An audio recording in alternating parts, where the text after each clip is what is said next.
And welcome back to the epic introduction to the 1981 season. Here goes part 2. As usual, non-Newman version, link in the description. March Ford. In 1969, the March organisation was founded by Max Mosley, Alan Rees, Graham Coker and Robin Hurd, the name formed from their initials, and each looking after a different area in the business of building and running racing cars. They built a single F3 car for 1969, then announced an ambitious plan to build customer cars for Formulas 1, 2 and 3, Formula Ford and Can-Am for 1970, as well as running works teams in Formulas 1, 2 and 3. It was certainly bold, and March's first chassis, the 701, was bought by Ken Tyrrell as a stopgap with the withdrawal of Matra, as well as being entered by the works team with Chris Amon and Joe Siffert at the wheel. With all the points Tyrrell's drivers scored in the chassis also going to March, they finished third in the Constructors' Championship, which of course meant more customers for their 1971 chassis, the 711 with its distinctive oval front wing, as well as sponsorship from the STP Oil Company, with Ronnie Peterson the lead driver after a season in a customer March. Peterson came close to taking the team's first win on a couple of occasions, and his consistent podium finishing saw him second in the Drivers' Championship, while a rotating cast of second drivers, including a debut for Niki Lauda, helped March to fourth in the Constructors' table. Next year's car, the 721, was nowhere near as good. Peterson and Lauda struggled for results, and none of the customer cars scored points. With sponsorship from STP ending and both drivers leaving in search of better things, March endured a rough mid-70s, with 37-year-old Vittorio Brambilla providing a rare bright spot, coming through the rain to take the team's first win in Austria, knocking his front wing askew as he finished. Ronnie Peterson returned to March after losing patience with Lotus at the start of 1976, and he qualified, but reliability was still a problem, though he did pull off a surprise win at Monza. But the writing was on the wall for the March team, and after one unsuccessful year with Ian Scheckter and Alex Ribeiro, which left them with no points, March decided to withdraw their Works F1 team, selling their entry to the incoming ATS, who'd bought Penske's physical assets, with Robin Hurd acting as a consultant to the new team for a while. Meanwhile, Mike Ralph and John McDonald had formed Ram Racing, name again formed from their initials, entering a number of different series with customer chassis, including unsuccessful entries into Formula 1 in 1976 with a Brabham chassis and 1977 with a March. In 1978 they decided to switch to the British Aurora AFX series, beginning with an F2 car before purchasing a pair of Williams FW7s for Emilio Di Viotta and Eliseo Salazar, who won 8 of the 12 rounds between them, coming first and second overall. With sponsorship from American men's magazine Penthouse, Ram entered one of their customer Williamses for Rupert Keegan at the British Grand Prix in 1980, as well as entering a second car for Kevin Cogan in Canada and Jeff Lees in the US, neither of whom qualified. For 1981, Ram wanted to enter F1 fully, but with customer chassis no longer permitted, a new company was formed with Robin Hurd called March Grand Prix, the Ram team paying for use of the name for better publicity, but operationally effectively a continuation of Ram Racing. Derek Daly and Aurora veteran Eliseo Salazar will be the team's drivers, at least to start the season, though the car is somewhat light on sponsors and that lineup will probably change. Car 17, Derek Daly.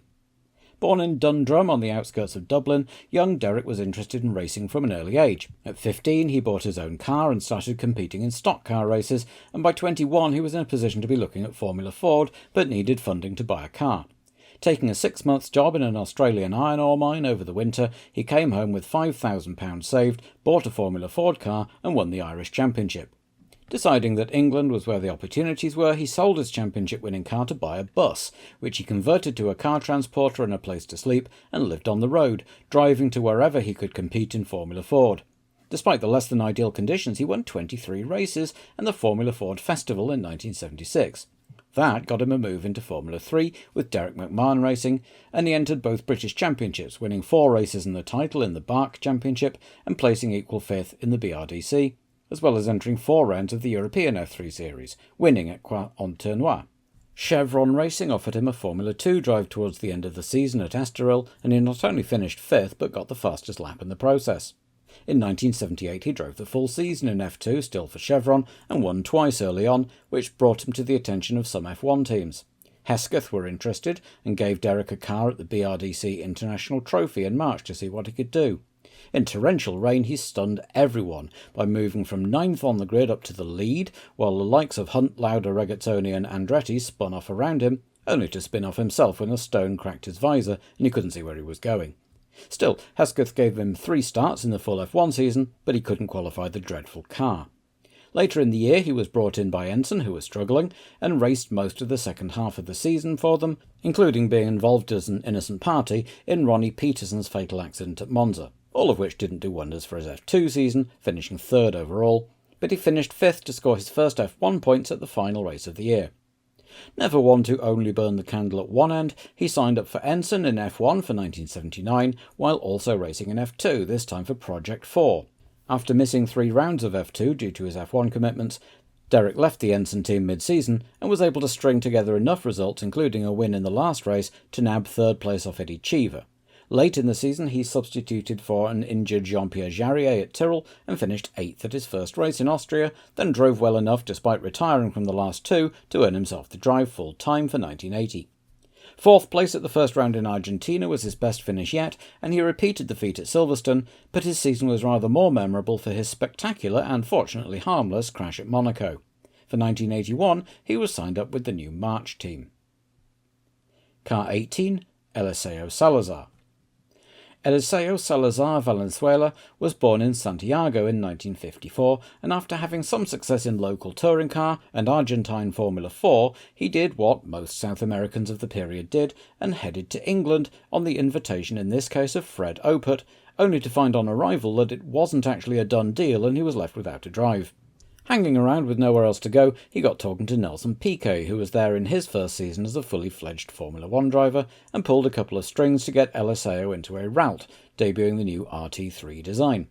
On unfamiliar ground, he recorded a few points finishes in 1979, but drew attention for a good drive at what was then called the Race of the Year, contended by British and European F3 drivers, now the Zandvoort Masters.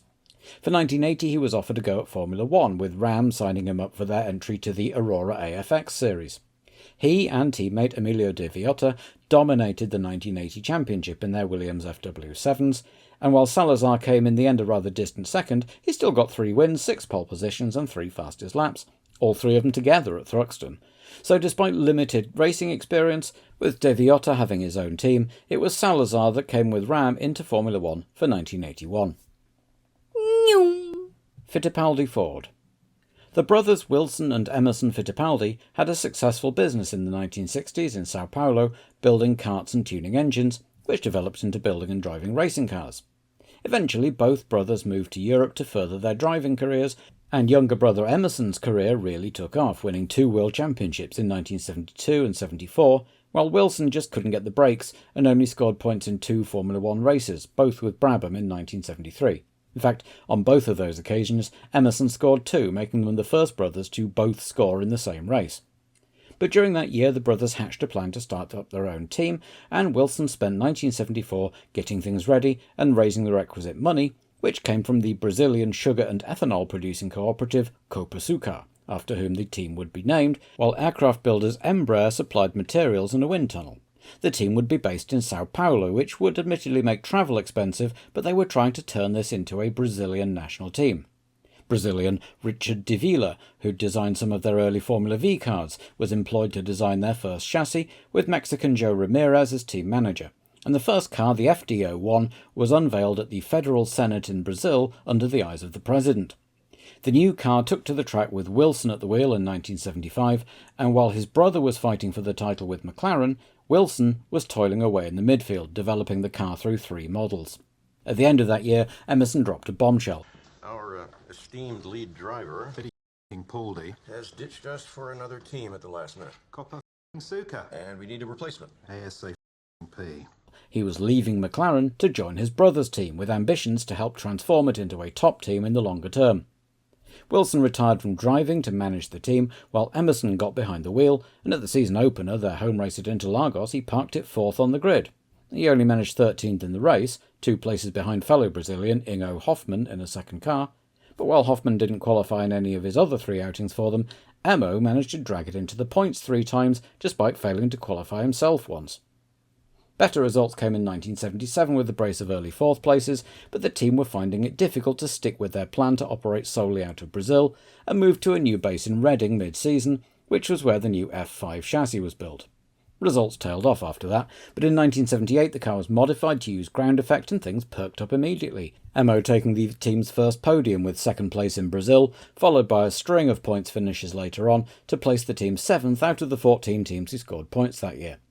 Unfortunately, the aerodynamic modifications by Giacomo Calleri for 1979 made things worse, and then the new F6 chassis by Ralph Bellamy was even worse than that, and the team finished the year with just 1 point scored in the old car at the opening round.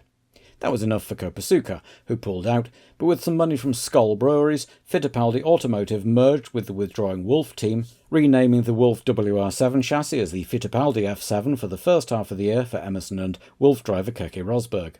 They had a third place each, but with the new F8 car results again tailed off.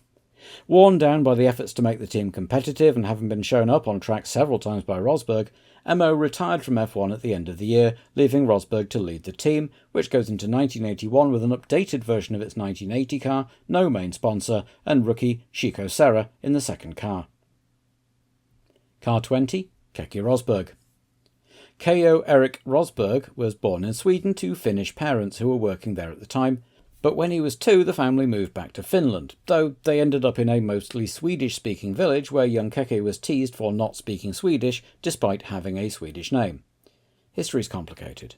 He entered karting in Finland in 1965 at the age of 17, and by 1972 he'd progressed to Formula V, where he won the Boston Cup and finished 3rd overall to Mikko Kozarewiecki, who would go on to be Finland's first F1 driver. After a stint in Formula Super V and picking up more titles, he became a hard-working and very well-travelled driver, combining racing in European F2, the Formula Pacific Series in New Zealand during the European winter, and the Formula Atlantic Series in Canada in the summer, all during the course of 1976 through 78.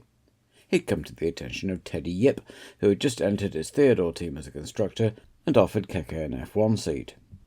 He qualified 24th in his first race, though he didn't finish, and then at the Monsoon BRDC International Trophy at Silverstone in March, where Derek Daly had impressed, he came through to win in his TR1, the first of just 5 finishes. The rest of the season was more difficult, and Yip pulled the team out mid-season, came back, then pulled out entirely before the long-haul finale, so Rosberg spent the season switching to the ATS team and back.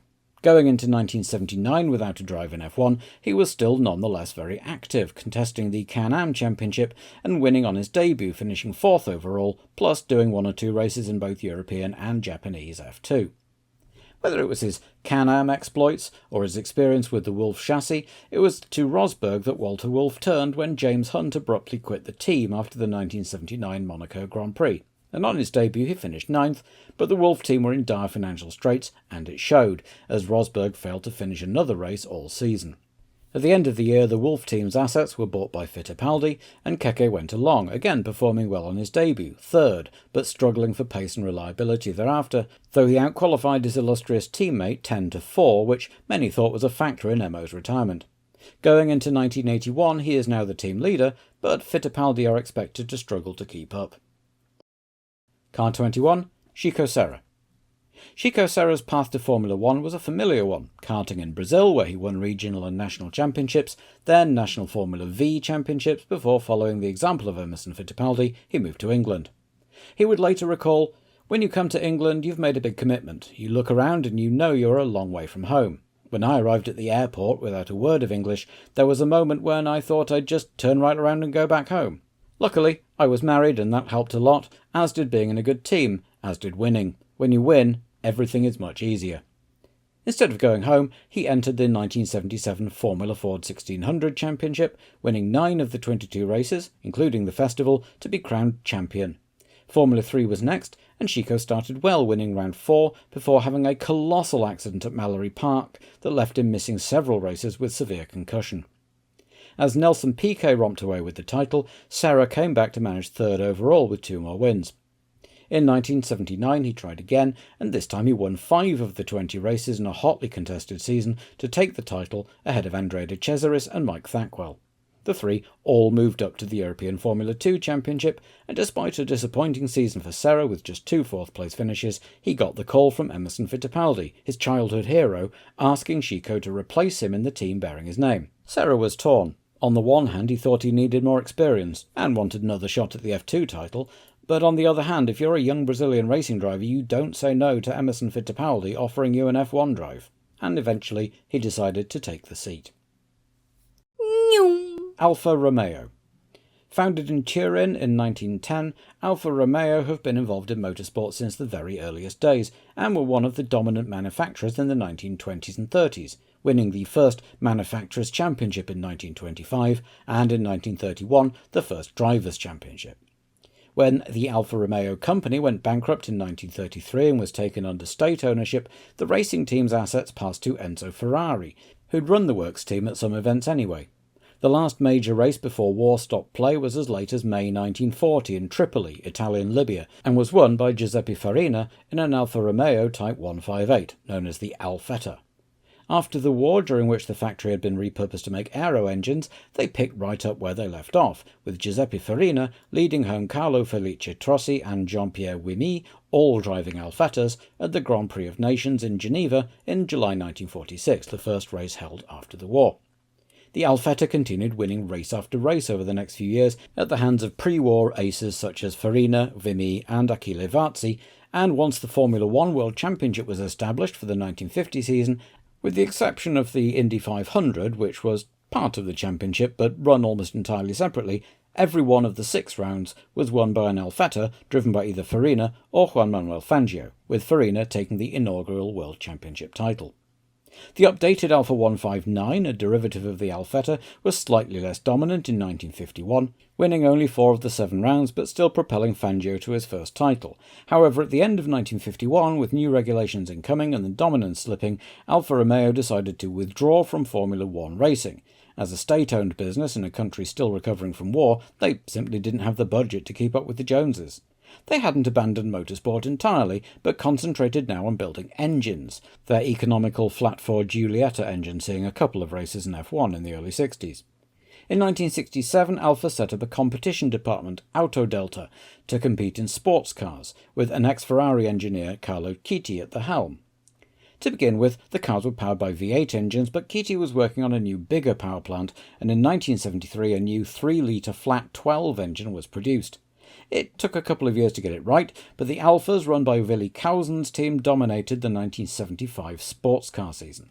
Formula One teams were beginning to take an interest, and for 1976, Bernie Ecclestone persuaded Alfa to sign a works deal, supplying Brabham with the beefy flat 12s for free, but it turned out to be a double-edged sword as the engine proved heavy and thirsty, with its mechanical complexity also leading to reliability issues.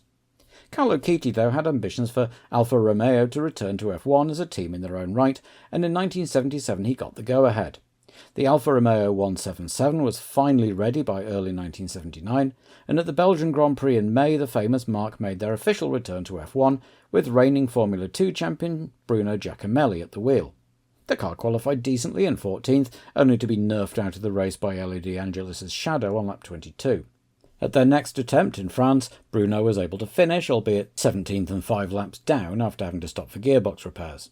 At the Italian Grand Prix, though, they were ready for their proper launch and brought 2 cars, a new 179 for Bruno and the older 177 for Vittorio Brambilla. By now it was obvious that Alfa Romeo was serious about entering full-time, and when the teams unloaded in Canada 3 weeks later, Brabham rolled out a new car with Ford engines. Alfa were on their own. For 1980, the team kept Bruno Giacomelli on and recruited Patrick Tambay, known as a good development driver, and now with substantial financial backing from Marlboro Italia, they started well, Giacomelli scoring their first points with 5th at the season opener in Argentina, but while the cars were fast enough, particularly at power circuits, to usually qualify in the top 10, they were hampered by the same dreadful reliability that had plagued the Brabham team previously. Then, in August, the team booked a private test session at Hockenheim in preparation for the race a week later, but Patrick Tambay went off at the Ostkurve at speed and was killed. Not enough had survived of his car to determine the cause, but the likely cause was either a suspension failure or a sudden loss of grip after a side skirt failure, something that only strengthened the case for banning the sliding skirts. A week later, Bruno Giacomelli bravely climbed into his car, still not knowing what had killed his teammate, and went on to race, qualifying 19th but coming through to finish 5th, the best tribute he could give. 42-year-old Brambilla returned to take over for 2 races, which took the team to the end of the European season, at Vittorio's home circuit of Monza, where he announced his retirement. At the suggestion of Marlborough's Alejandro Buzzi, Carlo Chitti signed up young Formula 2 star Andrea De Cesaris for the last 2 long-haul races, and he qualified well, though he finished neither, an engine failure on lap 8 in Canada, and a lap 2 accident caused by his own hot-headedness at the Glen, a race where Bruno Giacomelli took the team's first pole and could have won if his electrics hadn't gone. Marlborough giveth and Marlborough taketh away. In his eagerness to escape the dreadful Lotus of 1980, and unconvinced of Chapman's plans for 1981, Mario Andretti had signed a personal sponsorship deal with the tobacco giant, who said that with a seat open at both of the teams they sponsored, he could choose McLaren or Alfa Romeo. Mario knew one of the Alfa engineers from their days together at Ferrari, and, an Italian at heart, he followed it and signed up, with Marlborough moving De Cesaris over to McLaren instead. And so for 1981, Alfa Romeo will head to the US with an updated version of their 179 chassis, driven by Andretti and Giacomelli, still with Marlborough sponsorship, which makes them quite difficult to distinguish from the McLarens at speed. There's a bit more red on the Alfa. Car 22, Mario Andretti. Mario Gabriele Andretti was born in 1940 to an Italian farming family on the Istrian Peninsula, but after World War II that land was transferred to communist Yugoslavia, and the Andrettis were among hundreds of thousands who fled, in 1948, into what remained Italy. Young Mario, his twin brother Aldo, and older sister Anna Maria spent 7 years in a refugee camp near Lucca in Tuscany, living in an abandoned college dorm with no running water. The boys had already caught the racing bug, building and racing wooden carts through the streets of Montona, now Motovun in Croatia, and while in Lucca the brothers were able to get jobs parking cars at the local garage. Noticing their enthusiasm, the garage owner took them to see the 1954 Mille Miglia and watch Alberto Ascari win in his Lancia. Eventually, though, the family were able to get immigration visas for the US for what was originally supposed to be a 5-year stint for Father Alvise working for a steel company in Bethlehem. With Dad opposed to the twins getting into racing, they secretly modified a 1948 Hudson for racing on the local dirt track, but had to come clean when Aldo fractured his skull in a race in 1959 and spent 62 days in a coma. Mario was nearly disowned by the family when he continued racing, but they relented and he really was rather good at it, entering midget racing in 1961, until in 1963, on Labour Day, he won 3 races at 2 different tracks on the same day. He moved into sprint car racing, but his real aim was IndyCar, and finally persuaded someone to give him a chance in mid-1964. In 1965 he won his first race and finished 3rd as top rookie in the Indy 500. That race was won by Jim Clark and Lotus, and Colin Chapman approached Andretti telling him, "When you're ready, call me." He won the 1966 IndyCar title in dominant fashion, came second in 1967, and by late 1968, on his way to another run-up spot, he thought he was. He called Colin and was signed up to drive at the Italian Grand Prix at Monza. He beat the lap record in testing on the 1st of September, flew back to the US to enter and win the IndyCar dirt track race at DuQuoin, Illinois, then flew back to Italy for the Grand Prix, only to be told he'd been disqualified for doing the Indy race, despite believing he'd been given a waiver. He got another chance with Lotus a month later when the gang arrived at Watkins Glen for the penultimate round, along with Bobby Unser in the BRM, and he became the first driver in F1 history to start his first Grand Prix from pole position, and raced with Jackie Stewart for the lead until his car broke. Chapman offered him the drive full-time as Jim Clark's replacement, but Mario still felt he was an Indy driver first and foremost, and while F1 was fun to do, he didn't really want to make the move over to Europe. He took the 1969 IndyCar title, now with backing from the STP Corporation, who entered him in a few races for the March team in 1970, taking his first podium at the attrition-hit Spanish Grand Prix, but not finishing any of his other 4 races. For the start of 1971, though, he was made an offer by Ferrari, and lined up second on the grid for the season opener at Kyalami, which he then went on to win, after Denny Hulme's engine gave out with 4 laps to go. The rest of the year was less kind, beset by reliability issues that prevented him even qualifying in Monaco, and he declined Enzo Ferrari's offer to be the Scuderia's #1 driver for 1972, though he did enter 5 races for them that year with a similar lack of success.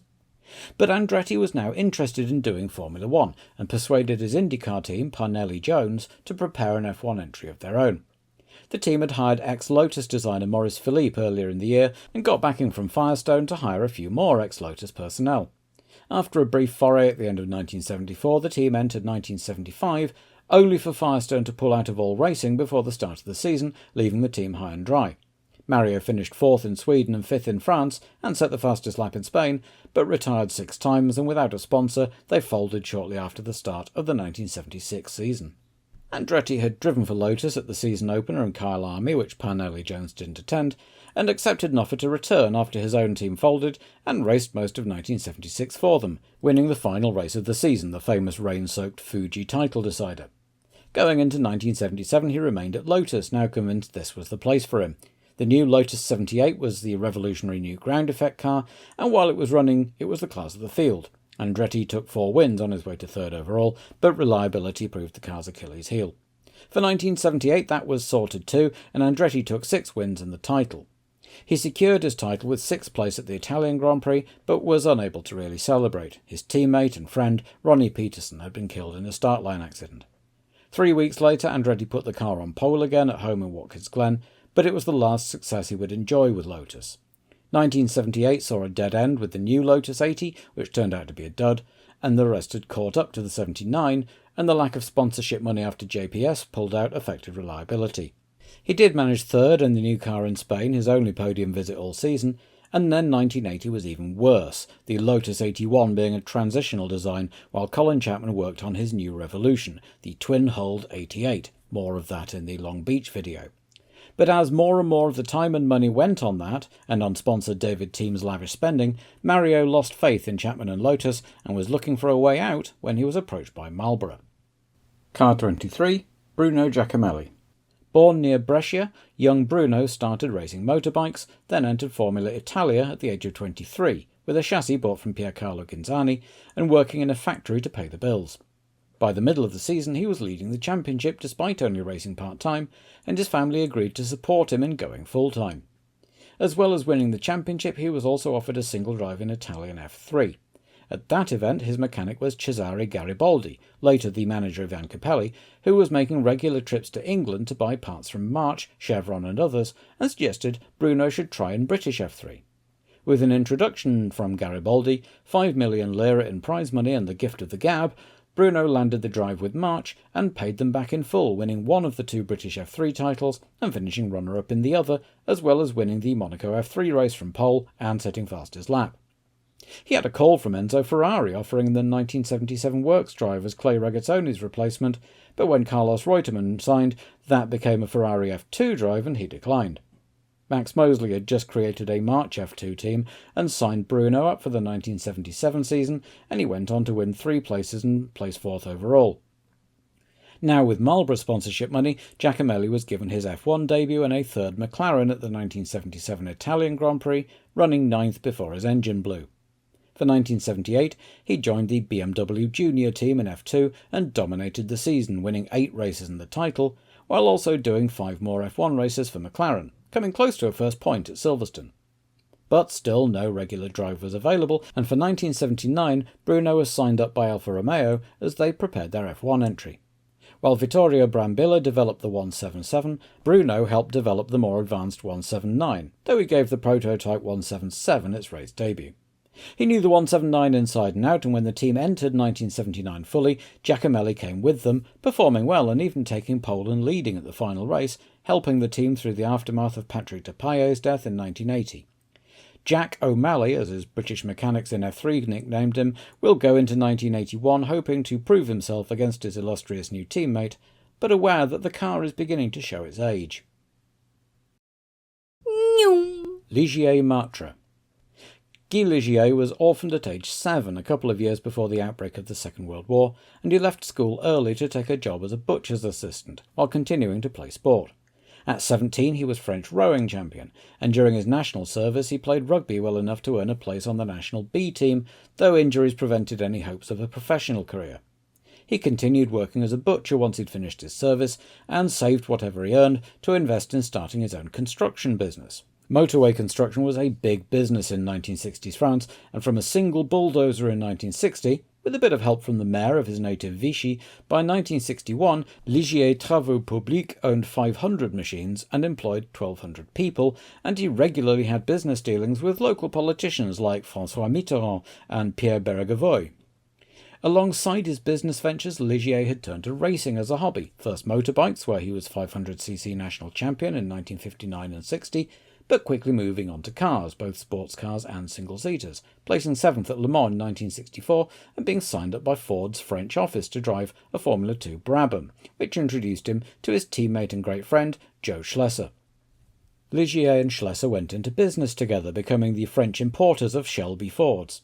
By now, Ligier was entering the occasional Formula 1 event as a privateer without much success, and in 1968 he and Schlesser launched a new F2 team with a pair of McLaren chassis, only for Schlesser to be killed driving an experimental Honda F1 car at Reims.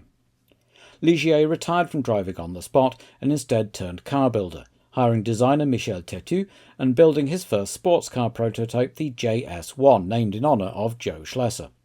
In 1971 that was followed by the JS2, but its competitive history was rather spoiled by engine woes. Ford pulled out of a deal at the last minute, leaving the cars ending up with Maserati engines, only to lose those too when Peugeot sold the brand.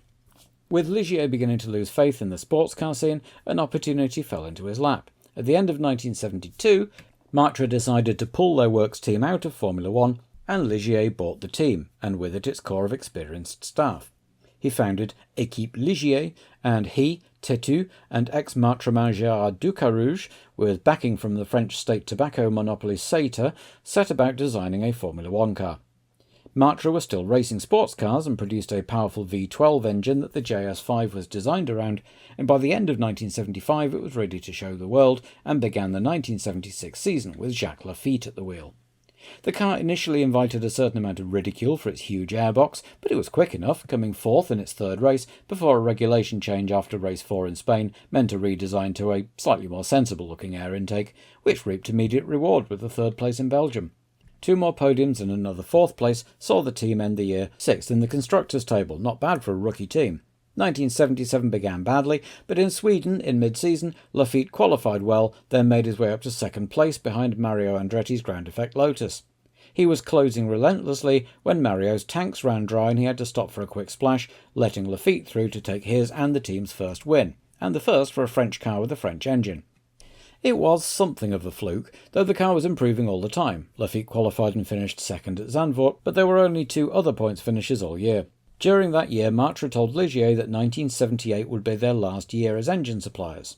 Things got a little better, no win this year, but podiums in Spain and Germany and 6 overall again, and then for 1979 Ligier joined the ground effect gang with the JS11, now with the good old Ford Cosworth DFV in the back, and the team entered 2 cars for Laffite and Patrick Depailler, signed from Tyrrell. The car was immediately on the pace. Laffite and Depailler locked out the front row at the season opener in Argentina, and Laffite went on to win, setting the fastest lap on the way. The pair were on the front row again at Interlagos, over 7 seconds quicker than the previous lap record, and Laffite took his and the team's first Grand Slam, with Depailler second. Depailler won from 2nd in Spain, but injured himself hang-gliding, and Jackie Ickx took over for the second half of the season and could only manage a 5th and a 6th. Though a series of podiums for Laffite kept the team 3rd overall. With Depailler now on his way to Alfa Romeo, Ligier turned to Tyrrell again, this time signing a young Didier Pironi, and with the JS11 updated into the JS15. Continued reliability issues caused by the extreme stresses of the ground effect car cost the team dear, but a maiden win for Pironi in Belgium and another for Laffite in Germany kept the pair pretty closely matched, 4th and 5th in the drivers' table, and Ligier 2nd in the constructors, albeit quite a distant 2nd behind the dominant Williams. For 1981, the French government, under its new president François Mitterrand, decided to increase its investment in the Ligier team, through the medium of the Talbot brand, owned by Peugeot Sports Division, itself heavily state-funded. The team's entry is now Équipe Talbot Gitane, and the constructor listed as Talbot Ligier, though most people are still just calling it Ligier. Similarly, with the deal came the return of Matra engines, a new V12 with a turbo reportedly in the works for next year. Jacques Laffite naturally continues with the new car, the JS17, but no sooner had Renault's Jean-Pierre Jarier signed on the dotted line to replace Ferrari-bound Pironi than he broke his leg in an accident at the Canadian Grand Prix. He will hope to be fit enough to race before long, but in the meantime, Jean-Pierre Jarier, another Tyrrell recruit, will drive. Car 25, Jean-Pierre Jarier. Jarier was born in the outskirts of Paris to a family of hoteliers and was studying economics when he happened upon the nearby Montlhéry track and never wanted to do anything else. He started racing motorbikes, and his mother was so anxious for him to stop that she agreed to sell the family car to buy him a little Renault 8 Gordini to race. That was 1967, and by 1970 he was in French Formula 3 and finished third as Jean-Pierre Jarier won the title. Both Jean-Pierres were signed up for the Formula 2 Shell Arnold team and raced in the 1971 European Series, and Jarier had the satisfaction of beating Jarier by a point, the pair ending up 8th and 9th, just ahead of Niki Lauda in 10th. The team also rented a March 701 to enter that year's Italian Grand Prix, where he qualified last and finished last, unclassified and 8 laps down, but still running and having gained some experience. He'd only done 2 races of the 1972 F2 season, without results, when the team dropped him as his sponsorship had run out, but not to be deterred he managed to get himself a seat at the Works March team for 1973. He dominated, winning 8 and coming second once in the 17 rounds. He evidently impressed March enough for them to enter him for 10 Grand Prix in their Works F1 team, without much success in an outdated car, soon updated to be only slightly less outdated. Nonetheless, his excellent F2 campaign had caught the attention of Il Commendatore, who was minded to offer him the Works Ferrari drive for 1974, only for their lead driver Clay Regazzoni to insist on his old BRM teammate Niki Lauda, so Jarier ended up at Shadow instead. He was originally signed up as number 2 to Peter Revson, but when the American was killed in practice for the 3rd round at Kyalami, Jarier took over the leadership, and took a fighting 3rd place in Monaco and a 5th in Sweden, but that was as good as it got. For 1975, with Tom Price now established in the car, things started promisingly. Jarier got pole in the first 2 races, only for his car to break on the parade lap at round 1, and while in the lead at round 2. In the end, 4th in Spain was the best he could do all year, the car only finishing 3 races. But lacking much other option, he stayed with Shadow and Tom Price into 1976, but while the car was now more reliable, it was also slower, and the year was entirely pointless. He left the team at the end of the year and was looking for a drive when, at the last minute, Hans-Joachim Stuck signed for Brabham, leaving the new ATS team out of a driver, and in came Jarier, scoring a point for them at their very first race. That was the best he managed all year, though the car was mostly reliable, and he also drove a race each for Shadow and Ligier at the end of the year when ATS didn't do the flyaway races. He returned to the German team for 1978, but was already getting tired of their amateurishness and left after both cars failed to qualify for Monaco and Günther Schmidt took it out on him. He was left without a seat, and one grovelling apology later, Jarier reluctantly agreed to do one more race at Hockenheim. He DNQ'd again, and that was that. When Ronnie Peterson was killed at Monaco later that year, Colin Chapman asked Jarier to fill in for the last 2 races, though with Carlos Reutemann already signed for next year, a long-term contract wasn't on the table. Jarier was by then nicknamed Leadfoot, and had gained a reputation of having a bit of a fragile ego, but he knew this was his chance to impress in the year's dominant car. He was physically uncomfortable in a seat made for the much slimmer Peterson, and broke a rib in practice thanks to the higher downforces, but nonetheless qualified 8th, then had to give his car to Andretti and use the spare. Then his front left tyre gained a slow puncture pretty much straight away and he had to come in and change. Then he had fuel supply problems. He then put on a massive charge to go up to 3rd, set fastest lap, and then ran out of fuel 2 laps from the end. Still determined to show what he could do, he put the Lotus 79 on pole and simply scorched away into the lead. By lap 50 he led local hero Gilles Villeneuve by nearly 30 seconds, when an oil leak sprayed lubricant all over his brake discs and he had to retire. Canada in raptures, but Jarier gutted. His efforts had certainly been noted, but by then most of the top drives had been filled, and he wound up at Tyrrell for 1979. The 009 was a decent machine, and while it was hardly a front-runner, he and rookie Didier Pironi ended the season evenly matched on 14 points each, with 2 third places apiece. But the new 010 for 1980 was a step down, and this time the best he could do was 3 fifth places, equalled on points by teammates Daly's 2 fourths, though he did at least convincingly outqualify the Irishman. Jarier, feeling his promising career slipping away from him, jumped at the offer to stand in for Jabouille at Ligier, and must be hoping for another chance to shine in good equipment. Car number 26, Jacques Laffite. Jacques-Henri Laffite was born in occupied Paris during World War II, the son of a lawyer, and attended good schools, including the prestigious Cours Atamer. In 1958 he met Jean-Pierre Jarier at a skating rink. I haven't been able to work out whether it's ice or roller. Became fast friends, and the two went through their military service together. When, in 1966, Laffite, presumably to the horror of his parents, failed his secondary school exams, Jarier offered him a job as a mechanic as he toured the country with his little Renault 8 Gordini. And then the pair continued into F3 with a Matra chassis. It worked well, until it didn't. Jabouille had a race booked, but Laffite wanted to see his girlfriend Bernadette in Paris, and then Laffite wanted to have a go in the Matra, but Jabouille wouldn't let him. Piqued, Laffite stormed off and enrolled in the Winfield Racing School in 1968, their oval stickers the only adornment on his dark green helmet, then entered himself in F3 for the 1969 season. They made up afterwards, and indeed Laffite would later marry Bernadette, while Jabouille married her sister Geneviève, making the two men brothers-in-law. But their racing careers were set on different tracks. As Jabouille got an offer for a works drive in 1970, Laffite enrolled in another racing school, the Volant-Shell at Nogaro, but finding funding tight he couldn't maintain an F3 drive and entered Formula Renault instead.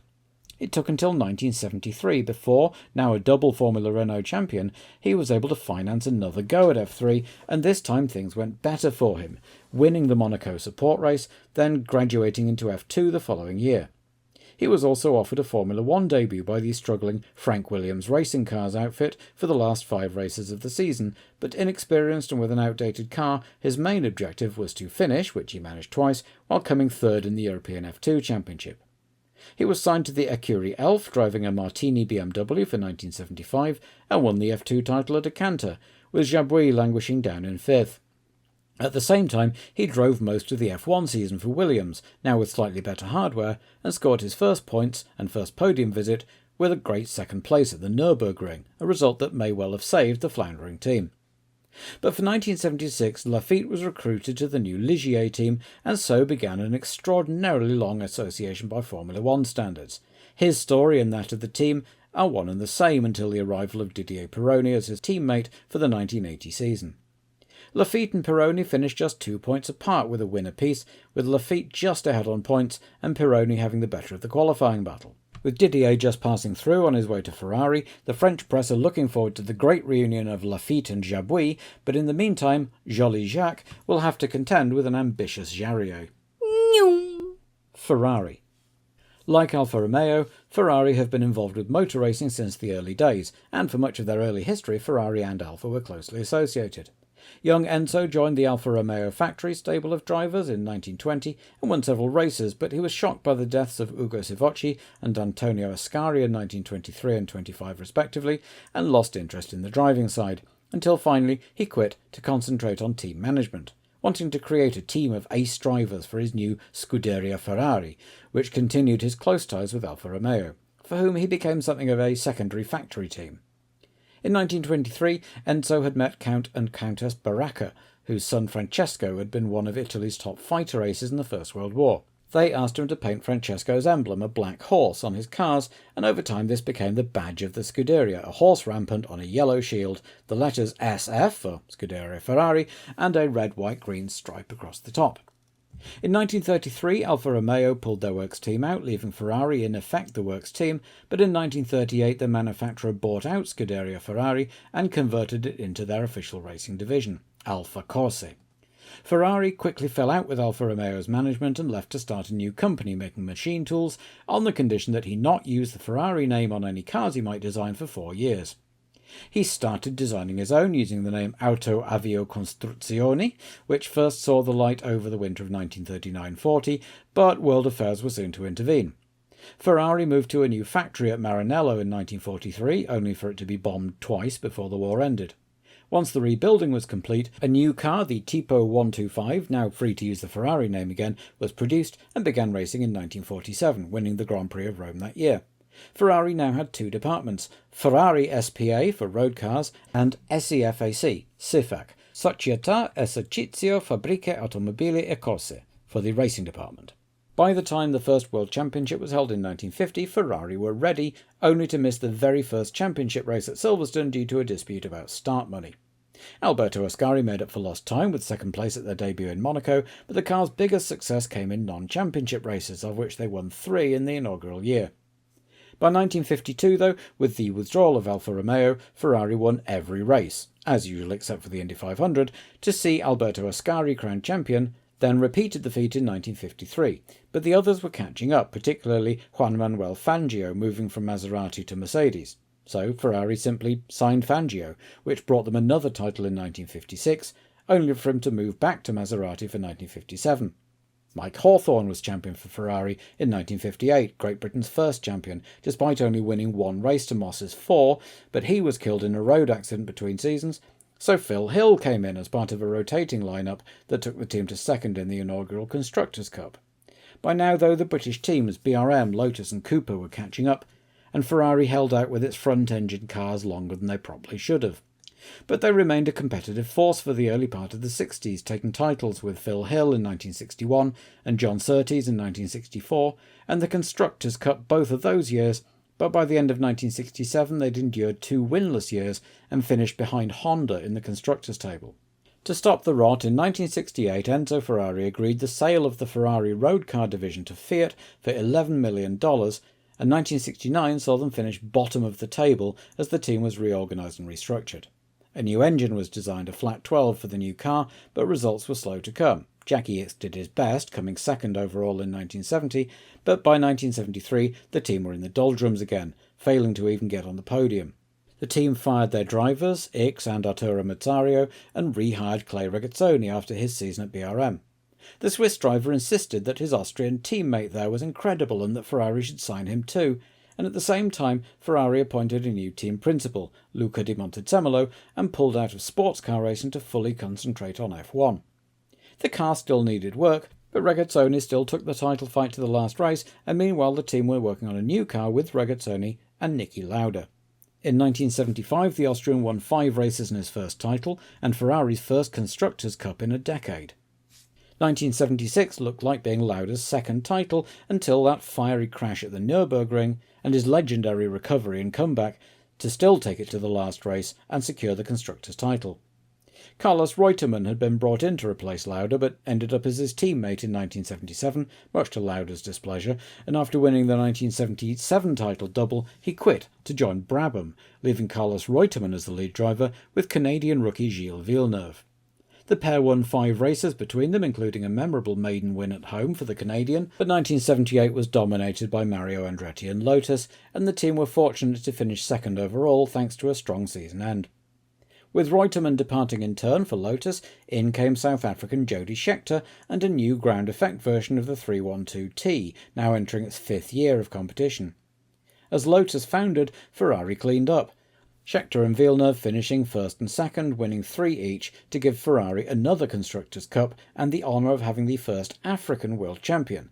Still using the 312T, 1980 was a disaster as the other teams had caught up, and the team scored a mere 8 points all season, with Scheckter even failing to qualify in Canada. It was enough for the South African, who retired at the end of the year. For 1981 it's a new start for Ferrari. They have a new car and a new engine, the 126C housing the Scuderia's first turbo, a 1.5-litre V6 with twin superchargers, a replacement for the flat 12 the team had been using for a decade. Gilles Villeneuve is now team leader, with impressive young Frenchman Didier Pironi alongside. The team begin 1981 full of unknowns, and thanks to swapping numbers with a relatively young Williams team, find themselves unusually far down the numbering order at 27 and 28, having spent the period since the introduction of team numbers alternating between 1 and 2 and 11 and 12. Car 27, Gilles Villeneuve. Born in Quebec in 1950, young Gilles got his start racing snowmobiles, a sport he would continue in and became his main income source in the early years, without a wealthy family or sponsor. He travelled around Canada every winter, becoming successful and well known enough that he could start demanding appearance money as well as prize money. That helped pay for his wheeled cars, and he entered the Mont Tremblant branch of the Jim Russell Racing School, progressing quickly to Formula Ford and Formula Atlantic, in both cases entering his own, often outdated equipment, and still being successful. He would later credit his skill behind the wheel to his snowmobile racing, where he developed quick reactions and learned to control slides and drive an appalling visibility. Finally, he started to attract more backing after winning his first Formula Atlantic race at Gimli, Alberta in 1975, and for 1976 he joined the Écurie Canada team and swept the season, winning 4 of 6 races in the US Series and 5 of 6 in Canada to take both titles.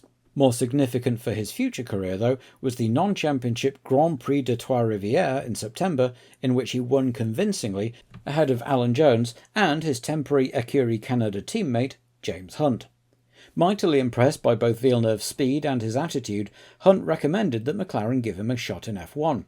And so at the 1977 British Grand Prix he made his F1 debut, placing his old M23 chassis 9th, ahead of regular driver Jochen Mass in the newer M26. He then proceeded to set the fastest lap of the race, and would probably have finished higher than 11th if it hadn't been for a faulty temperature gauge that cost him 2 laps. Despite his good performance, Teddy Mayer decided to go with Patrick Tambay for 1978. Walter Wolff, a fellow Canadian, reportedly considered offering Villeneuve a seat, but in August he headed to Maranello to meet Enzo Ferrari, who thought the Piccolo Canadese reminded him of Tazio Nuvolari, and even after a nervous and error-strewn test at Fiorano, he was given a third car for the Canadian and Japanese Grand Prix at the end of the season, much to the annoyance of Eddie Cheever, the contracted third driver. Battling with a car set up for Lauda, Villeneuve didn't qualify well at Mosport Park and spun off on someone's oil on the penultimate lap. When they arrived in Japan, Niki Lauda had already stormed out of Ferrari, so it was Villeneuve and Reutemann flying the red flag, and without a new car, Villeneuve struggled again in qualifying, back in 20th. Worse was to come though, as on lap 5, Villeneuve made a move on Ronnie Peterson's 6-wheeled Tyrrell, but clipped its back wheel and was launched into the air, fatally injuring a track marshal and an amateur photographer and seriously injuring 7 spectators. It was scarcely an ideal start, but an inquiry found Villeneuve not to be at fault, and he was able to put the incident behind him and continue, as racing drivers did. The 1978 season was a difficult one for Ferrari, with all kinds of issues, with Michelin's new radial tyres, which affected the hard-driving Villeneuve more than the smoother Reutemann, who took 3 wins on his way to 3rd overall. Villeneuve had to wait until the 6th round at Zolder for his first points in 4th, and the 12th round at the Österreich Ring for his first podium. Those 2, and 6th place at Zandvoort the next time after that, were his only 3 points finishes as he arrived at his home race. Jean-Pierre Jarier's heartbreak was Villeneuve's joy, as he took the lead when the Lotus broke down a few laps from the end and swept home to take his maiden win in front of his home fans.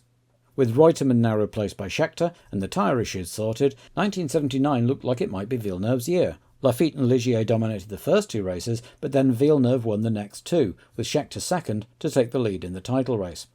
The South African's greater consistency told over the course of the season, as he won 3 more races, while it took Villeneuve until the last race of the season at Watkins Glen to win again, still finishing second in the championship.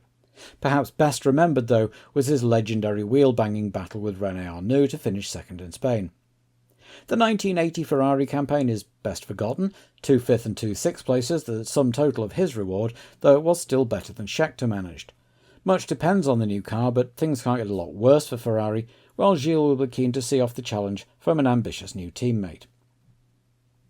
Car 28, Didier Pironi. Born and raised in suburban Paris, Didier and his half-brother José Dolem, who was 8 years older, both went into racing, in Pironi's case after spending some time studying engineering and joining the family construction business. But at the age of 19, he enrolled in the École Winfield, and that was that. Pironi graduated top of the class in 1972, which got him into the state-sponsored Volant Elf competition, which he won, and got a scholarship in the Elf Driver Development Programme. In 1974 he won the French Formula Renault title, and in 1976 the European, and progressed again to Formula 2. Paired with René Arnoux in the Écurie Renault Elf, he finished 3rd overall behind his teammate and Project 4's Eddie Cheever, as well as winning Monaco F3.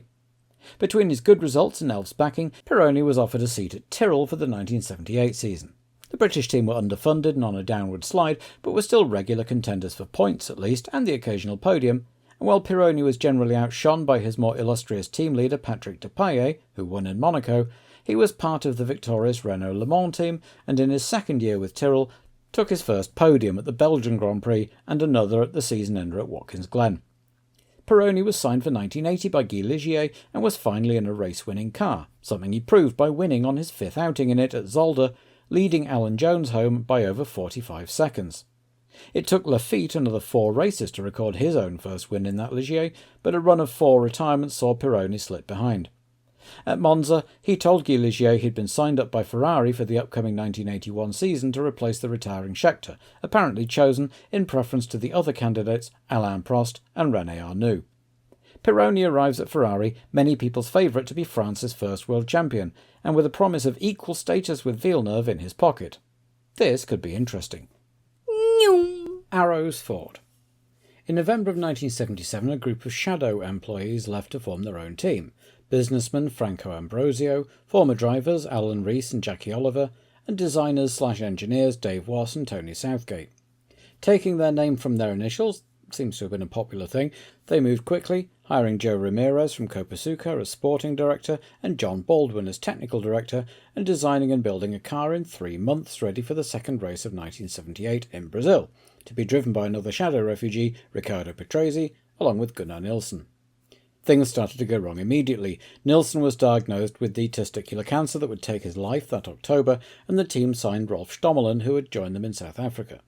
Then, Franco Ambrosio, whose initials were on the FA1 chassis, was jailed for financial irregularities back home in Italy. And then, just before round 4 at Long Beach, shadow boss Don Nichols announced that he was suing the team for copyright infringement, alleging that the FA1 was a direct copy of his own team's DN9, also designed by Tony Southgate. It had certainly gone fairly well, and Patrese could have won in just their second race in South Africa but for an engine failure. As it was, he took their first point in Long Beach, and another in Monaco, and finished second behind the Brabham fan car in Sweden, holding off Ronnie Peterson by 900ths at the line, the first podium for Arrows and Patrese alike. The copyright case was due to be heard between the German and Austrian Grand Prix, and, knowing they didn't really have a leg to stand on, they had started working on a new car just after Sweden. When the court ruled in Shadow's favour, the very next day Arrows unveiled its ground effect A1 chassis, with 2 examples rolled out at the Österreichring for Patrese and Stommelen. It was impressive work, but the result wasn't as good as the FA1. And then in Italy, Patrese was instrumental in causing the enormous accident that cost Ronnie Peterson his life. The Arrows team's first season had been one to remember for all the wrong reasons. In the circumstances, their chief sponsor, the Warsteiner Brewery, could have been forgiven for cutting and running, but they stuck with the team as they continued with the A1 into 1979, now with Jochen Mass replacing Stommelen. The car was still difficult to drive, and despite being updated, the others were now also getting their own ground effect cars. Results were disappointing, with just a 5th place for Patrese in Belgium and a 6th for Mass in Monaco, before the team debuted the radical-looking A2 at round 8 in France. The gearbox had been tilted to allow the whole underside to use ground effect rather than just the side pods as usual, but this had the effect of raising the centre of gravity, which in turn affected handling, and the results weren't much of an improvement. Mass took a brace of 6 places, while Patrese retired his 5 out of the 7 races he entered it in. Southgate had started work on the A3 as soon as the A2 was out of the door, and the new car, much more conventional looking, was ready for the start of 1980 and proved an improvement for the most part. A point each for Patrese and Mass in rounds 2 and 3, then Ricciardo took 2nd place again in Long Beach, albeit 49 seconds behind Nelson Piquet. Mass took 4th at Monaco, but neither scored again for the rest of the season, while Mass fractured 2 vertebrae rolling his car in qualifying in Austria and was out for 2 races. His one-off replacements, Mike Thackwell and Manfred Winkelhock, both making their F1 debuts, unable to qualify the tricky car. With Warsteiner reducing their sponsorship in 1980 and then pulling out at the end of the year as results continued not to improve, there was no money for a new car, though Riccardo Patrese's status as a promising young Italian driver helped bring in a new sponsor, the ceramic tile firm Ragno, the cars swapping Warsteiner gold for an eye-catching orange and white. With Jochen Mass still not fully fit and deciding to take more time to recover, his place is taken with another Italian, rookie Siegfried Stohr. Car number 29, Riccardo Patrese. A native of Padua, young Riccardo was a keen racer from as early as 9 years old, but he was also a competitive swimmer, and as a teenager was selected for the Italian national skiing team, so he was by no means guaranteed to go into motor racing. But gradually he became more interested in the wheeled kind, and at age 20 in 1974 he won the Karting World Championship, just ahead of his teammate Eddie Cheever. He moved to Formula Italia and won the 1975 title, and in 1976 was signed up for Formula 3 with the Trivelato team, driving a Chevron Toyota. It was a close-run season between Patrese, Piercarlo Ghinzani and Gianfranco Brancatelli, with 3, 2 and 3 wins respectively, but Patrese came out on top thanks to his other podium places, while at the same time beating Connie Anderson to the European title by 4 wins to 3 with the same number of points. He moved up to Trivelato's Formula 2 team for 1977 and started well, scoring points in his first 2 races, coming second in his third and taking pole position in his fourth, all of which persuaded Franco Ambrosio that he was the great new hope of Italian motorsport. Ambrosio withdrew his support from Renzo Zorzi and offered Patrese the seat at the Shadow team instead. Patrese would make his Formula 1 debut at Monaco and qualified at respectable 15th, which was rather better than Zorzi had managed all season, and finished 9th. He continued racing in F1 and F2, scoring a series of podiums in the latter and finishing 4th overall, while continuing to qualify well in Formula 1 if usually let down by the Shadow car, opening his account with a point at the last race in Japan. Patrese's teammate that year was Alan Jones, who scored what would turn out to be Shadow's only Grand Prix win in Austria, and at the end of the year both drivers had offers to join Williams, but there was only one seat available. They discussed it between themselves, and it was Jones who went to Williams while Patrese went with the defecting Arrows team. Patrese quickly earned a reputation for being quick but hot-headed, and was often singled out for criticism by the more experienced drivers, for example when aggressively defending second place from Ronnie Peterson in Sweden, and colliding with the equally gung-ho Pironi at Zandvoort. And then came Monza. The race start was a farce. The starter switched on the green lights as soon as the front row had stopped, while the rest were all getting back to their places. Andretti and Villeneuve on the front row were starting from stationary, while the cars behind floored it as they were already moving, and the result was that everyone arrived at the Rettifilio together. Patrese, who'd qualified 12th, got alongside Hunt out on the right. Hunt moved left to avoid him and hit Peterson's Lotus, which triggered a multi-car pile-up, sending Peterson's car into the barriers where it caught fire. Ronnie was freed from his car by other drivers with only minor burns, but he'd suffered severe leg injuries, and it was a full 20 minutes before medical teams were even dispatched, and Peterson died in hospital. When the teams reconvened at Watkins Glen 3 weeks later, it was made immediately clear that Patrese was regarded by many of the other drivers as at fault for the accident. 5 senior drivers, Andretti, Hunt, Lauda, Fittipaldi and Scheckter, as representatives of the GPDA, got an injunction from the local court banning Patrese from racing. A criminal investigation was opened in Italy as a matter of course, and this would hang over Patrese's head potentially for years to come. Things were still frosty in Canada, albeit not so openly hostile, and tempers seemed to cool over the winter. Patrese didn't have a great start to 1979, crashing into Pironi on the parade lap in Argentina, and the car wasn't as competitive, but he still had his admirers. Enzo Ferrari took an option on his services in case they wanted to get rid of Villeneuve in 1980, and Bernie Eccleston offered him a 1-year Brabham contract, which he rejected in the hope of the Ferrari drive.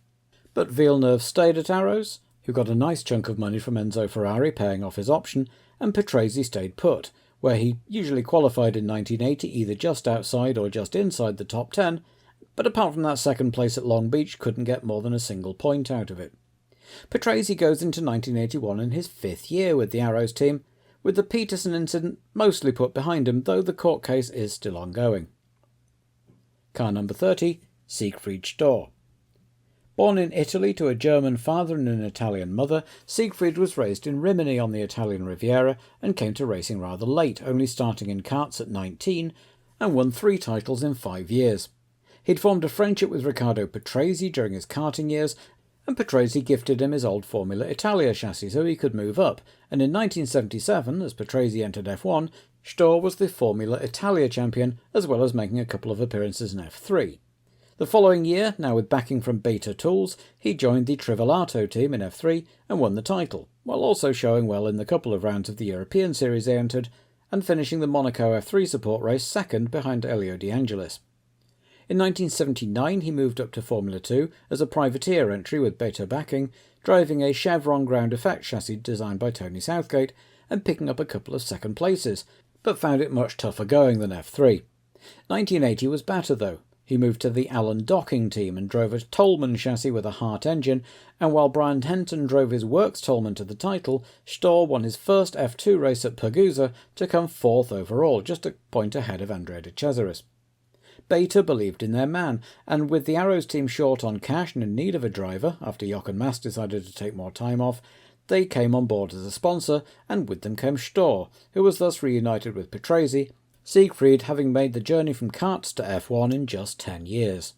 He made his F1 debut at the non-championship South African Grand Prix, qualifying a respectable 11th of 19, only for his engine to expire after just 12 laps, and will look forward to doing better at his championship debut in Long Beach. Osella-Ford. Vincenzo Enzo Osella had been a rally driver in the 60s, as well as spending some time as a test driver and mechanic for the Carlo Abarth motorsport team. When Abarth retired in the early 70s and sold the naming rights to Fiat, Osella bought the racing team and renamed it Osella Corse.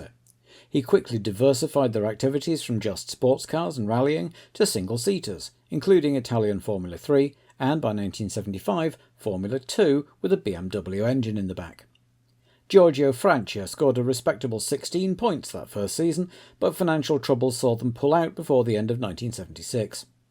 After a few years of making customer cars for privateers and teams in F2 and F3, they tried again in 1979, still using the FA2 chassis with a BMW engine, albeit updated, and had exclusive use of Pirelli tyres.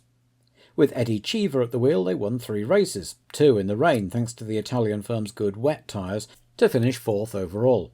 Osella had decided to make the leap to Formula 1, and Giorgio Cirano drew up the FA1, this time with good old Cosworth DFV in the back, ready for the 1980 season, and Eddie Cheever came along, with backing from the Denim aftershave brand. The team manufactured a lot of their components in-house, which kept costs down. It took a bit of adjusting to F1, and Cheever failed to qualify for the first 2 races before finally making his race day debut in South Africa, limping away after a brake failure sent him into the barriers at Crowthorne. 4 DNQs in the first 6 races, but after that Eddie qualified every time, and on the 14th of September at the Italian Grand Prix, held at Imola that year, he finally finished one too, albeit last car remaining and 3 laps down, in the slimmer FA1B version of the car. That was unfortunately his only finish of the year, the in-house components often the cause of mechanical unreliability, along with the general tussle of scrapping in the midfield, but Cheever had shown himself to be a combative driver and was snapped up by Ken Tyrrell. Denim remain on board for 1981 as a sponsor, and the team have a new technical director in the shape of Giorgio Valentini, but slow progress is their ambition as they expand to 2 cars, updated FA1Bs, for Miguel Angel Guerra and Beppe Gabbiani. Car number 31, Miguel Angel Guerra. Editing Matt here, not this guy, who's complicated my image searches somewhat. Not bad though, if you like a slightly overwrought Spanish ballad. Born in Buenos Aires in 1953, Guerra made his racing debut in Argentine Formula 4, a series equivalent to Formula Ford or Formula Renault in the early 1970s, finishing runner-up in 72 and 73 and taking the title in 1974. In 1975 he contested both F4 and Argentine Formula 2 and won both titles, with further domestic F2 titles following in 1976 and 77, when he also finished runner-up in the Argentine Formula 1 Meccanica series. He was clearly very quick and moved to Europe, as many South American drivers did, to race in the European Formula 2 series, beginning halfway through the 1978 season. For 1979 he signed for the Minardi team, who were racing as Team Everest that year for sponsorship reasons, using a March chassis. Guerra was lead driver, with a rotating cast of teammates including Gianfranco Brancatelli, Ferrante Ponti, and a few guest appearances by Clay Regazzoni. Guerra scored his first podium in round 3, but only managed a couple more points placings to finish the season a disappointing 8th. As the team reverted to the name Minardi for 1980, Guerra managed to score points more consistently but was never higher than 4th, though he did much better than his Minardi teammate. Despite his indifferent results in European F2, he was still regarded as a young hope for Argentine motorsport and found sponsorship to get him an F1 driver to Zella.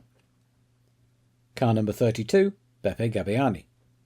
Giuseppe Beppe Gabbiani, born in 1957, began his karting career in 1971 at the age of 14 and won 2 Italian titles before moving, via Formula Italia, into Formula 3, entering the Italian and European Championships in 1977 and winning his first race in the European Series at Paul Ricard, but by his own admission making too many mistakes and ending up 4th overall and 5th domestically, in both cases with a single win. However, his Trivellato racing team saw potential with him and moved him up to their F2 operation for 1978. With an uncompetitive Chevron Ferrari, he struggled to make an impression, but his father's money could still open doors, and when Vittorio Brambilla was injured in Ronnie Peterson's fatal accident at Monza, the Surtees team offered the 21-year-old his F1 debut in the last 2 races of the 1978 season. With 27 cars entering and 26 grid slots at Watkins Glen, Gabbiani was predictably the odd one out, and he didn't qualify in Canada either, though now with 28 cars chasing 22 grid slots, he did at least beat 4 other drivers. It got him noticed, and he entered 1979 with the BMW Junior team in Formula 2, with better results, second place and fastest lap in Mugello, third at Hockenheim, and another second place at Misano, but again his hot-headedness cost him, and he ended the season fifth. He had another opportunity in Formula 1 as the Imola circuit held the Dino Ferrari Grand Prix in September, a non-championship event held as a test for the track taking over the Italian Grand Prix for 1980. Gabbiani was offered a second shadow alongside regular driver Elio De Angelis, but, at least according to an unsourced claim on Beppe's Italian Wikipedia page, when his engine blew in testing, team owner Don Nichols wanted Gabbiani to cough up for a replacement. Dad refused, and that was that. For 1980, though, Gabbiani started the year in the BMW Pro Car Championship and finished it back in F2, this time with Maurer, as well as entering some endurance races. Results were disappointing once again, but he could have won an F2 at Pergusa, and when his teammate Guerra moved into F1 with Osella, the team gave him a second chance in the category. Theodore-Ford. Teddy Yip was born in what was then the Dutch East Indies, now Indonesia, and studied in Amsterdam before heading to Hong Kong after the Second World War and founding a business empire, which expanded in the 1960s to Macau, where his company owned a monopoly on most leisure activities and transformed the previously relatively insignificant Portuguese colony into a tourist destination, as well as introducing the Macau Grand Prix events for motorbikes and cars. Yip had developed an interest in motorsport in the 50s and had done a bit of racing himself. As well as being very much in evidence at the Macau Grand Prix, he started sponsoring drivers, beginning in 1974 with Australian Vern Schuppen in Formula 5000 and F1. In 1976, as well as sponsoring Schuppen and fellow Australian Alan Jones, Yip founded his own team, Theodore Racing, with Sid Taylor, an Irish nightclub entrepreneur, inveterate dealmaker and definite character, running the team. Buying an Ensign N177 chassis, the team entered a single car for Patrick Tambay in the second half of 1977 and had some success, scoring a point in their second race at Hockenheim and then finishing fifth twice. With Tambay signed up for McLaren for 1977, Yip now commissioned Brabham founder Ron Toronak to design an in-house chassis, the TR1, which debuted at the start of the 1978 season. It turned out to be tricky to drive, and Eddie Cheever failed to qualify it for the opening 2 rounds, before being replaced by Keke Rosberg, who not only qualified it at Kyalami, but then steered it through the rain at the BRDC International Trophy at Silverstone to take a remarkable win. Unfortunately, he then failed to get out of pre-qualifying at the next 4 races, and the team abandoned the car. After missing 3 rounds, they returned for the end of the European season with customer Wolf chassis, and Rosberg managed a 10th place finish, but slipped back into PQ by the end, and Theodore decided to pull out and concentrate on other series, while helping to fund the Ensign team in F1, and at the end of the year entered the British Aurora F1 series with David Kennedy and Desiree Wilson, who remains the only woman to win a Formula 1 race at Brands Hatch in 1980 in a Theodore-entered Wolf. Returning to F1, Yip now bought the struggling Shadow team and gave its seat to Kennedy, but when they only managed to qualify 1 car in 14 attempts, he dissolved the team mid-season and had yet another rethink. Deciding to concentrate entirely on F1, a new enterprise, Theodore Racing Limited, was founded and entered as a constructor under the flag of Hong Kong. There is a single TY01 chassis designed by Tony Southgate, which will be driven by Team Old Boy Patrick Tambay. It's no looker, with its distinctive high-mounted front wing, but the big question is whether it will yield the kind of immediate success Yip seems to want. Car number 33, Patrick Tambay. Born in Paris in 1949, Patrick Daniel Tambay was originally more interested in skiing than driving, but when he did turn his attention to speed on 4 wheels, he shone immediately, graduating from the Winfield Racing School and winning the Volant Elf competition in 1972, then taking second in Formula Renault in 1973 and moving up again to European F2 with the Works March team. He came second there to Jacques Laffite in 1975 and moved to the Écurie Elf team for 1976, where he started as a favourite for the title, but while his teammate René Arnoux battled with eventual winner Jean-Pierre Jarier, Tambay ended up a rather distant third.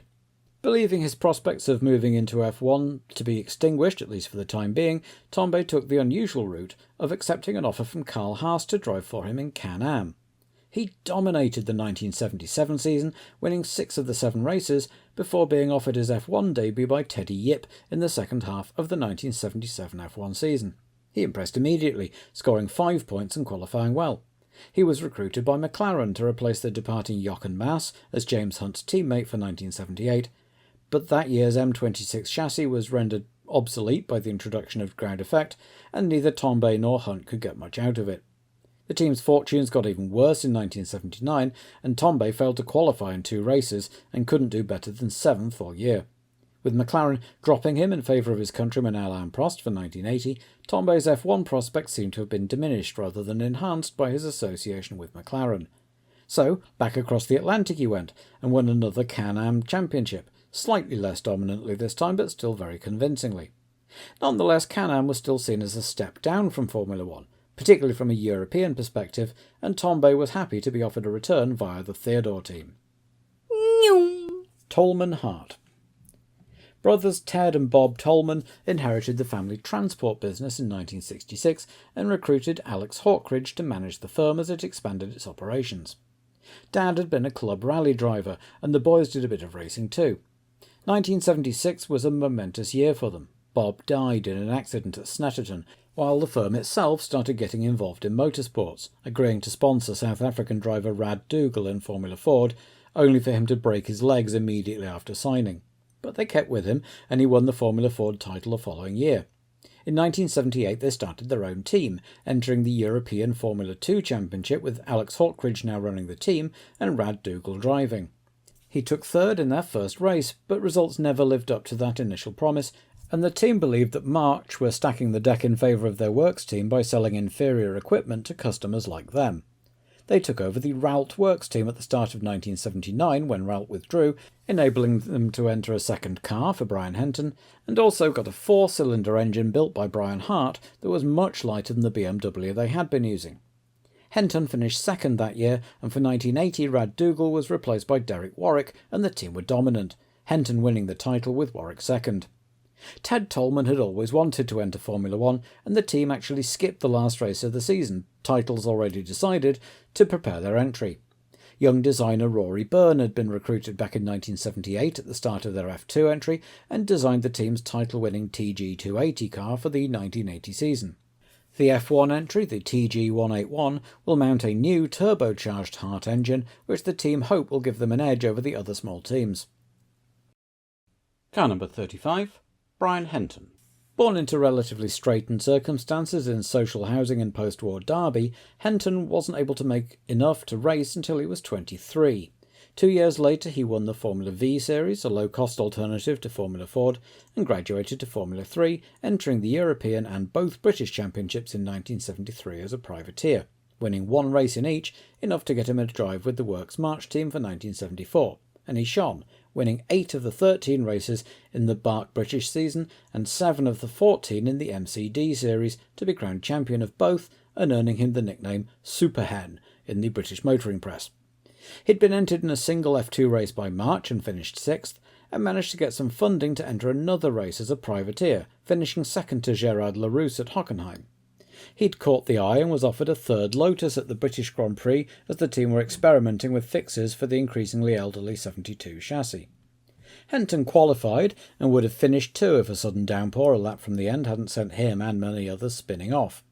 He was given 2 more races in the experimental 72F, missing out in Austria after writing it off in practice, then unclassified at Watkins Glen after a prang. So it hadn't been a classic debut, but he hadn't embarrassed himself in the circumstances. Nonetheless, the offers didn't come streaming in, and he was finding it difficult to get a drive in any category, having to pick up races in 1s and 2s in a number of different series over the next couple of years, as well as starting his own British Formula One racing team in 1977 to enter himself in 3 races in a customer March, and Belgian Bernard de Driver in his home race, but 4 DNQs from 4 attempts. He was back for a full F2 season in 1978, again as a privateer, scoring just 2 points, but taking 2 pole positions and a fastest lap, and that got him a firm drive, with Toleman going into 1979. Henton contested a tight battle with Sura, Daly and Cheever, and finished 2nd by just 2 points, having been disqualified from a win at Pergusa for taking the escape road to avoid an accident. He set the record straight the following year, taking 3 wins on his way to a dominant title. He arrives in F1 at the relatively old age of 34 after plenty of detours along the way, but still brimming with confidence. Car number 36, Derek Warwick. 5 years younger than Henton, Derek Warwick started his racing career in British stock car racing, winning the 1971 Superstocks Championship at the age of 16 and the World Stock Car Championship 2 years later. He then moved into single-seater racing, entering the Formula Ford Festival in 1976 as a privateer and finishing second behind Derek Daly. That was enough to persuade his family business to pay for a full entry in Formula 3 for 1977, and with Warwick Trailers Racing, he finished third in one series and fifth in the other, though without winning a race in either. 1978 was better, and he won 3 races in each series, to finish second in the Bark Championship behind Nelson Piquet, and beat the Brazilian to the BRDC title. Buying an ex-Theodore-March car for 1979, he entered European Formula 2, taking a single points finish, but now with backing from BP, and with Piquet doing very well in F1, the Toleman team were keen to sign up the man who'd run him so close in F2. Most of their effort went on Henton that first year, but Warwick took pole in his first race, and his first win at Silverstone on his way to a reasonably comfortable second place overall, despite third-place man Theo Fabi winning 3 races to Derek's 1, including that final race that Toleman skipped, with first and second places already assured. Warwick will turn 30 during the 1981 Formula 1 season, also a relatively old age for an F1 debut, but he's still regarded as a hot prospect nonetheless. And there we have it. If you're still here, thank you so much for bearing with me, and from the Long Beach Grand Prix onwards these videos should return to the more usual length of between 20 and 30 minutes. This one has been a bit of a mammoth effort to research, write, record and edit, so while I don't usually ask, if you haven't liked and subscribed, that would be very much appreciated, as would any tip on my Ko-fi account, and if you're particularly enthusiastic, t-shirts and other bits of merch are available too. Link to both of those in the description. Designs with different driver helmets are available on request, just pop a comment here and I'll whip up the graphic when I have a moment. See you in California.